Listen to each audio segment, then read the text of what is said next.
ನಾನಾರು ಕಶ್ಯಪ ಬ್ರಹ್ಮನ ಮಗ, ದ್ವಿತಿಗರ್ಭ ಸಂಜಾತ,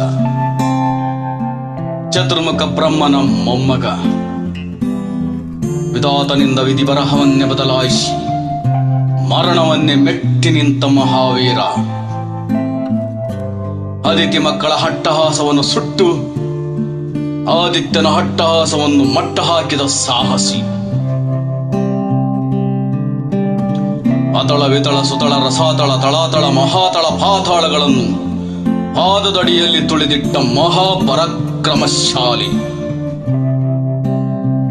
ಅಡಿಹಿಟ್ಟರೆ ಬಿರಿಯುವುದು ಭೂಮಿ, ತಲೆ ಎತ್ತಲು ಬೆಚ್ಚುವುದು ಬಾನು, ಕೈ ಎತ್ತಲು ನಡುಗುವುದು ಸೃಷ್ಟಿ.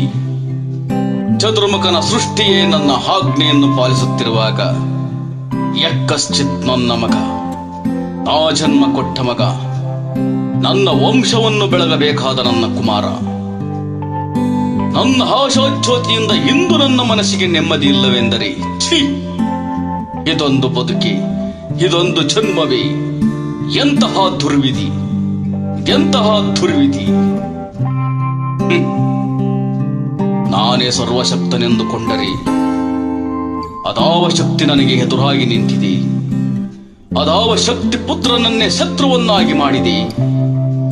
ಅದಾವ ಶಕ್ತಿ ನನ್ನ ಮನಸ್ಸಿಗೆ ನೆಮ್ಮದಿ ಇಲ್ಲದಂತೆ ಮಾಡಿದೆ. ಅದಾವ ಶಕ್ತಿ ಅವನಿಗೆ ಧೈರ್ಯ ತುಂಬಿದೆ. ಅದಾವ ಶಕ್ತಿ ಅವನಿಗೆ ಸಾವೇ ಬರದಂತೆ ತಡೆದಿದೆ. ಅದಾವ ಶಕ್ತಿ ನನ್ನ ಮುಖಭಂಗ ಮಾಡಿ ತಲೆ ತಗ್ಗಿಸುವಂತೆ ಮಾಡಿದೆ. ಅವನೇ, ಆ ದುಷ್ಟನೇ, ಆ ನನ್ನ ಕುಲವೈರಿಯಾದ ಹರಿಯೇ ಇದಕ್ಕೆಲ್ಲ ಕಾರಣ.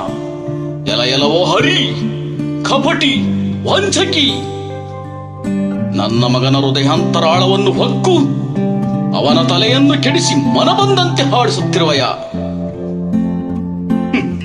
ನಿನಗೆ ಪೌರುಷವಿದ್ದರೆ, ಪರಮ ಪುರುಷೋತ್ತಮನೇ ನೀನಾಗಿದ್ದರೆ, ನನ್ನಂತೆಯೇ ನಿಜವಾದ ಗಂಡೆ ನೀನಾಗಿದ್ದರೆ ಬಾ, ಬಂದು ನನ್ನೆದುರಿಗೆ ನಿಲ್ಲು. ನಿನ್ನ ಉದರವನ್ನು ಬಗೆದು